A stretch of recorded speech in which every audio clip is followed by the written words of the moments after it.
Welcome to SEL Day, everybody, and to our session, A Psychologist Perspective in our SEL Day webinar, Parents Equip Our Kids.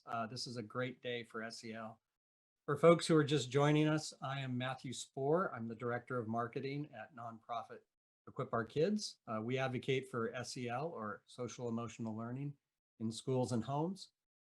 People on Zoom, you can submit questions in the chat box, and everyone watching, feel free to live post your reactions to the session on your favorite social media platform and use the hashtag SEL Day. To help get more SEL into schools, you can text the word equip to 707070 and make a donation. And so without further housekeeping, we're going to jump into this session, moderated by Dr. Jacqueline Sanderlin. She's a mom and the K-12 National Education Leadership Executive Manager at Apple. She'll be interviewing Dr. Soundhari Balaguru, a mom and psychologist. Dr. Sanderlin, let's dive in. All right, thank you so much, Matt, and thank you for everyone tuning in today, and happy SEL Day. I mean, this is a great day because now so many are recognizing the need for social emotional learning and support and connection. And today, we're going to talk a little bit about that. We hope that by the end of this session, that each one of you feel a certain connection with us, and some questions might even be answered. And through this conversation, that we all leave greater than we did when we came. And so I'm excited that we have Dr. Soundhari Balaguru, who is joining us today. And I'm excited that she's going to be sharing her perspective, not just from a practitioner, but as a parent, as a mother. And so welcome, Dr. Soundhari. Thank you, Dr. Jacqueline. All right. So, you know what? I'd like to hear a little about you. I'll just share a bit about myself because I know we're both educators, and in this world, it's small. The education world is very, very small, and we have so many things in common. As an educator for myself of 30 years and an author and speaker, my focus has always been in very challenging school districts. And when I say that, I mean, you know, specifically high numbers of students in foster home. We even had some students who are actually have parents incarcerated for life. And I often like to give that picture because when individuals use the word, you know, at-risk students, they don't really understand what that means. And those are the scholars. I call them scholars, by the way, not just students, because I believed in always speaking life into them. And when I spoke to them as scholars, they often had backgrounds that were very, very unscholarly. I mean, they had very minimal support, and it was difficult for them to behave as a successful student. I even had one that was living in a U-Haul truck. But at the same time, you know, me being a parent, and understanding that they had parents, maybe different kinds, foster parents, sometimes a grandparent, and in some cases they had to parent themselves, to be quite honest. But it made me look at SEL differently. And it made me as a mother think about myself. I have a son who didn't have those experiences that my scholars had, but at the same time exhibits and experiences struggle growing up as a teenage young Black man in this world. So I'd like for this opportunity, and I call this an opportunity in a moment, from you speaking as a practitioner, but again, as a mother. Tell me a little bit about yourself, both in your work and at home for our viewers, and also what how you're seeing SEL in your own world. Thanks, Dr. Jackie. So again, my name is Soundhari, and I'm a clinical psychologist by training. I've worked in schools exclusively for the past 17 plus years, worked with all ages. Most recently struck out on my own and have founded Integrated SEL, which is a coaching and training organization working with school leaders, emerging school leaders, school communities that really want to bring social emotional learning, social emotional wellness for students and for the educators who are thinking about discipline in new ways, thinking about restorative practices and restorative justice, and that really believe in culturally affirming, culturally restorative practices throughout the school building, whether it be SEL or academics, that all these pieces are really integrated. I'm a mom to two children, one who's in elementary school and one who's in middle school. And I So think you're busy. yeah, aren't we all though, right? Yeah. Aren't we all?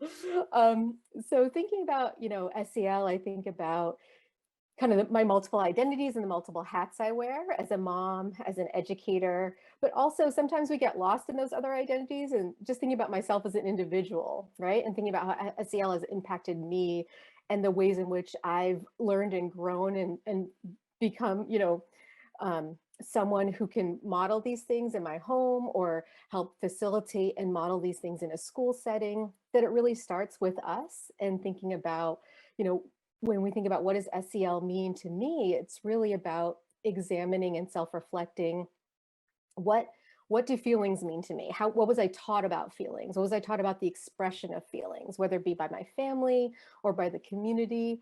And that's where I think it really starts for us as parents or as educators. Like what does it look like for myself? What are the ways in which I manage my own emotions and why do I do that, right? Really being curious about that. And I think that's where the clinical psychologist and overlaps and interfaces with SEL and bringing that, starting there first. Well, that's very, very interesting. And I appreciate you making that connection, because in education, we have so many acronyms.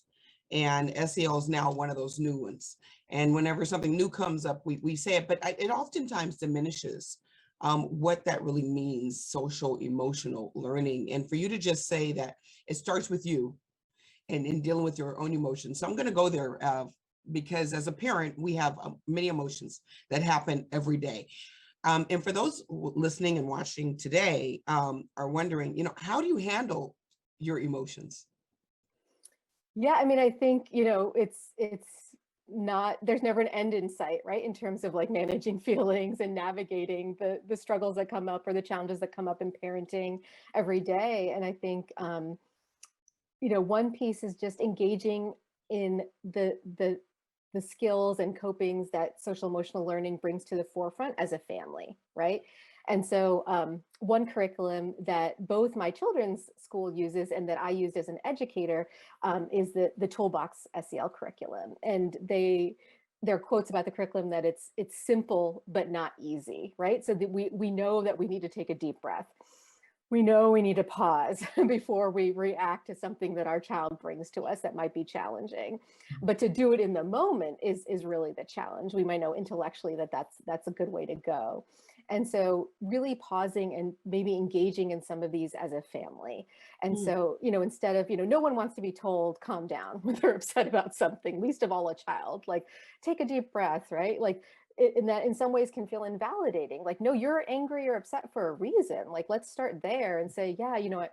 I understand that you're upset. I understand that you're angry. And so I want to talk about this with you. Let's all take a deep breath together. And so we can start to unpack and be curious about what's going on. And, Wow. That's very different than how I grew up.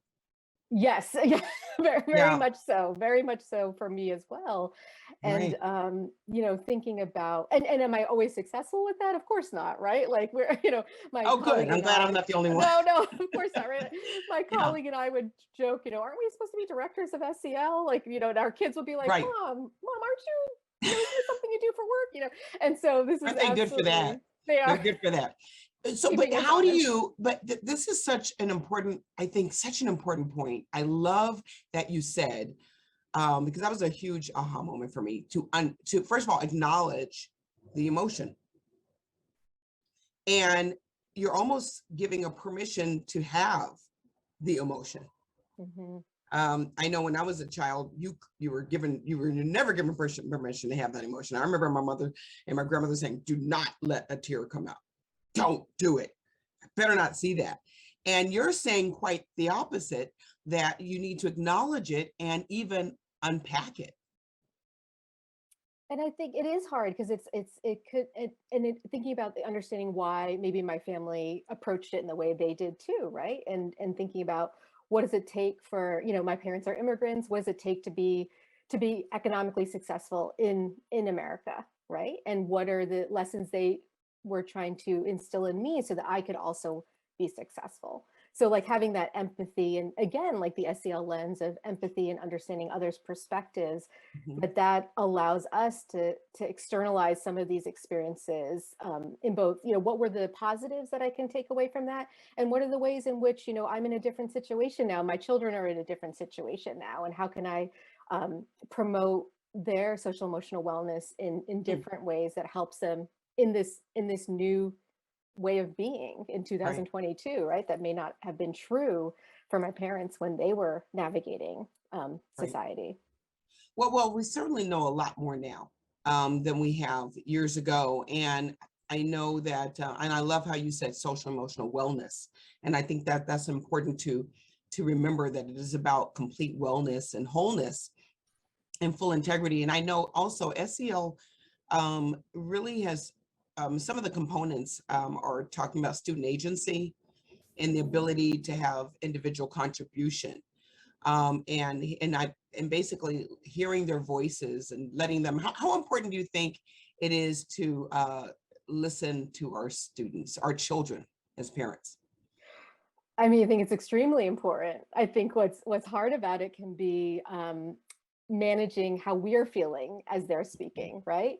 So if a difficult issue Yeah. comes up and your child expresses something that maybe doesn't feel like it matches your family values or your values, how to help ourselves slow down and Mm. stay calm in that moment and think about like, how do I want to have this conversation? Like, how do I explore like, oh, why do you say that? And bring curiosity and calmness to the situation in order to also be able to guide our children, right? And so they're definitely going to challenge us in those ways. Yeah, and when you say be calm, I mean that's going to take effort, because I know in the moment you're trying to speed up, and That's you're right. right. It's the race to the win. So you're saying actually manage it by calming down and listening. And I'm not, again, nobody's perfect. I failed multiple times with this, and that's okay too. And then but going back and saying, hey, I was really upset when we talked about this Mhm. because X or Y, Z, and can we talk about this again, right? Like that's going Right. to happen too. We're not always going to be calm in those situations. Yeah. Sometimes we're going to react, but to be able to circle back to it and again model that it's Mm, okay to change your mind, right? That's okay to mm, apologize and take accountability, mhm. something that maybe has not always been true in the past in terms of Yeah. parenting, that you're not going to be seen as less powerful or less than. You're actually helping your child build these lifelong tools around, actually, when I get more information, maybe I do change my mind. When Mm. I make a mistake, I say, I own up to it and say, I made a mistake because I was upset. Let's come back and repair the harm and continue talking about it. I love that. I absolutely love that. The repairing the harm. And I think that is so great. And thank you for sharing that to all of you listening. We have another chance. We can go back. We can fix it. That has a lot to do with what you said earlier about restoration and restorative practices. And I often think that's another word that we don't unpack and unpeel, because the definition of restoration, well, the root word is to restore, which means to bring back to your original state. And when I hear you saying that it's okay to change your mind and it's okay to unpack and unfeel, what you're really saying is we need to go back to our original state. We need to go back to who we truly are and give each other grace. Is that what you're saying? Yeah, absolutely. I think especially now, as in this time period of having lived with this chronic stress for 2 years, right? Like all of us globally, literally, have lived through this chronic stress for the past 2 years. And for some of us, it's been, much more extreme and severe and loss and grief. For others, perhaps have been able to navigate this with some more privilege, but also still, we've all lived through this experience that have made us, um, have created, challenges with like remembering things, like, Yeah. or, just being more irritable and flying off the handle more easily. right? And so thinking about like who is our best self, who is our true self, That's and all. what do we need, right, to be that way. Let's take a little bit, let's take some time. I want to take a moment to go deeper on that point. Particularly, let's get real specific here. When we have children who truly act out, misbehave, have a tantrum, or showing some sort of self-imposed anxiety or even depression, as we're hearing about, it's really at an all-time high. What do we do at that point? What are some suggestions that you have for parents who are really dealing with, true shutdowns in their children's lives? Hmm.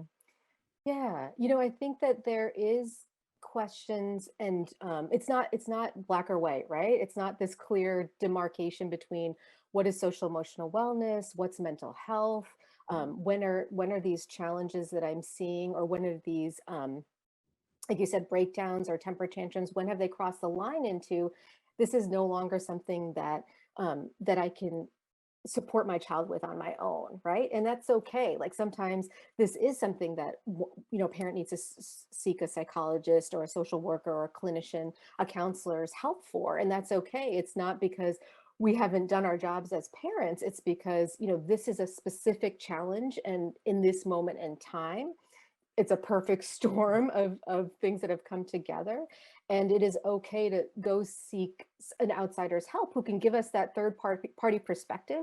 Mm. Sometimes a perspective that we certainly, if a friend shares a story about something, I'm like, oh yes, I can be very objective. But if it's my own child's challenge, oh well, now I need someone else to be that objective person, right? Like I can't do that for myself and my family. And so seeking a clinician's support, because their job is really to help you focus in on a challenge or a challenge that your child is having, and provide specific strategies to heal and Yeah. to also to cope, right? That those can Mm. be different. And sometimes our social emotional programming can be great because it helps foster thinking about our thinking about our coping, so we can Mm. build those skills and help even prevent maybe some more significant challenges in the future. But sometimes people also need to engage in healing through therapy, and so that these don't have to be, these are definitely not mutually exclusive, right? These go together, Right. in terms of both of those pieces of mental wellness and mental health, emotional IQ, social emotional wellness. They're all working together. Well, I appreciate you sharing that we're not failures when we make mistakes as parents. And I think someone on this call needed to hear that. I know I needed to hear that, because, and we're not failures when we need help. And I know in certain cultures, and now I'll speak to mine, it hasn't been something that we've been pushed to bring out outside, individuals in. And we're learning that was the wrong thing to do. We actually do need an objective eye, an objective ear to help us all understand one another. And as a parent myself, of a son, one son, in this world, and he's a teenager, so we already know what that means, right? All kinds of changes happening every single second, and attitudinal changes, opinion changes. I'm like, you have an opinion? What? Okay, yeah, you do. I am learning, as far as just some basic coping skills, that we probably need to go back to some basic things like listening to our children and just having dinner at the table. We started doing this. I'm gonna be honest. We tried every night. That wasn't working. So I always say, don't go all the way. But one strategy I will say, at least commit to one night a week. And we decided to do that. And my son loves to cook, so he helps me in the kitchen. And my husband, he also loves to cook. So we kind of do it together and setting the table. And then we have also, I must say this, I'm very proud of myself, because now a second night a week, we actually take a book and we read together, and we are just kind of unpacking that, what the character is feeling and saying, and kind of connecting it to our own self. Let me just tell you, that right there has created a really positive climate in our home. And I think has also allowed us to have further conversations with him as a teenager, and his friends and things he's thinking about. And so I really would like to just offer that as a coping skill, at least one that I have found that has worked, is opening up the conversation just around natural things rather than saying, let's talk about what you're feeling right now. Sometime right there shuts things down, right? Because I tried that, and guess what? He told me, oh, that's kind of cringe, Mom. I'm like, okay, won't try that again. So I think I'll offer that. Do you have any basic ones that you're doing? I love that. No, I think Dr. Jackie, that's beautiful. I think definitely spending that time together and just, the more we talk with our kids, the more natural it is, right? And in some ways, to really have a back and forth conversation, right? About like what's important to them. And so sometimes we focus on, and it's also, of course, sometimes we're preoccupied with adult concerns and adult problems. And so can we slow down during dinner and allow child concerns and child problems to come to the forefront as well? And that idea of using books, I think, is great for young children and for older children, because it externalizes a problem. Let's talk about how this character solved this problem. Like, how is this character feeling in this situation? Does that remind you of any challenges that you've had to go through, where it doesn't have to be about like, you made a mistake, as a parent, like I have to make sure you're not making mistakes. And like, I'm so worried about you that like, I can't step back and talk about it in a calm way. But when it's a book character, it helps us as parents too, and as kids too. We can externalize it and talk about it without it feeling so personal and hard to do. I love that. I love that. We have a couple more minutes left, and I'd like to leave with some resources. And you just shared one, which was really great, about utilizing some books that I remember my mother used to take me to the library. She said, pick any book you wanted. She didn't say you had to go to the kids section, just pick any book. Those types of, I think that's one great resource in what you're sharing, because I was a recipient of just getting any book, and it was fun to look at other characters. Do you have any other resources that parents could take today? There's I think many of the panelists who have been on today, Confident Parents, Confident Kids, I think she's Jennifer Miller, who's been on this webinar. I've been following her for years, and she's got some great resources and blog posts that are really helpful. Dr. Jacqueline, I know you have a book actually as well. I do. Thank you. I really appreciate it. And the book is focused on community partnerships, and it's called The Why Not Challenge. And it is focused on building school and community partnerships, because, and I feel it's been a great resource for many parents I have experienced, at least have shared with me, about building that community, that network around you. Just like you said earlier, Dr. Soundhari, you can't do this alone. We shouldn't attempt to do that alone. And it's something that we should work together with. So I really appreciate you today. I think you came with a wealth of information, and also you gave us some relief as parents that we don't have to have all the answers. We don't have to be the smartest ones in the room, and help is okay. And so you have certainly added value to all of us. I hope those of you listening certainly receive some great strategies, resources, ideas, and you're going to leave out of here empowered to be your best self. So thank you again. And to all of you, this has been a moment that I hope will be remembered, and we'll leave here greater than we came. Thank you, Dr. Jacqueline. Well, Dr. Jackie, Dr. Soundhari, that was great. Thank you for sharing all that wonderful insight. Things I loved in there were Dr. Jackie acknowledging that a lot of this is not the way we were raised. I think, we have to relearn some things, which, that puts some not awful burden, but, some challenge on us. And also the concept of social emotional wellness, Dr. Soundhari, that's, we talk a lot about physical wellness and more about mental wellness, but we don't really talk about that as much. So that was fabulous. All great stuff on a very big day, SEL Day. For those of you who haven't heard the news, we learned today that President Biden and also California Governor Newsom have declared this as Social Emotional Learning Day, which is fabulous. It's nice to see that top level support in society for this very important concept. If you want to support this, you can certainly text EQuip to 707070 and make a donation that will help get SEL into more schools. You can also find more parent-friendly information on SEL at equipourkids.org. We've got toolkits there specifically designed to help you do some of these parenting things in your home. This may sound great now, but once you leave, like, what do you do? What's the next concrete step you can take? There are actually a lot of resources out there on the internet. We've curated them for you. We also have toolkits for how you can go talk to your schools to form that sort of partnership that Dr. Jackie talked about. How do you work with your school to get more of this in there? And I know schools love parent involvement and they're looking for that parent guidance, which may not be what you always hear in the news today. But yes, schools love parents getting involved in this. So again, thank you for all those wonderful insights. I will say now, stay tuned.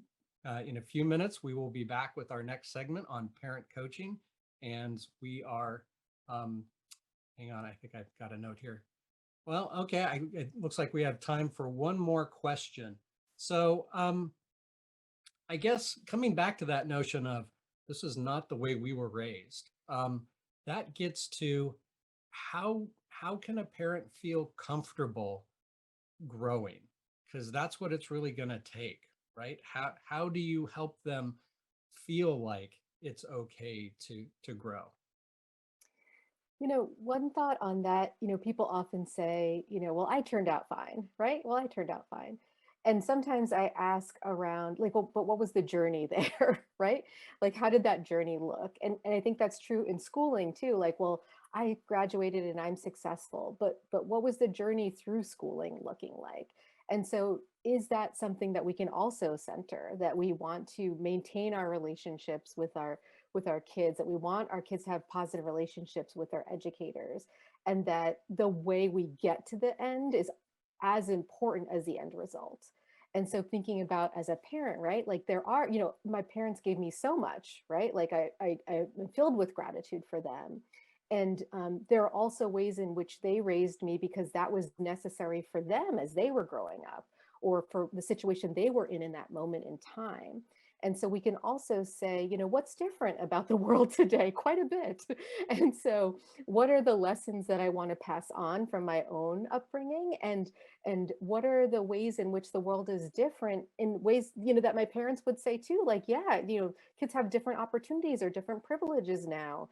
So yes, you want to help them navigate that in a different way. It doesn't have to stay the same. There are ways in which we can honor the past and also prepare for the future. And so that's some thoughts that come to mind. Dr. Jacqueline? I kind of don't have anything more to add to that. I think that you eloquently put it all together, and I appreciate that answer. Beautiful, thank you. And I'm glad we could fit that in. We're going to go to our next segment, which is parent coaching. It'll be here in 2 minutes, so stay tuned.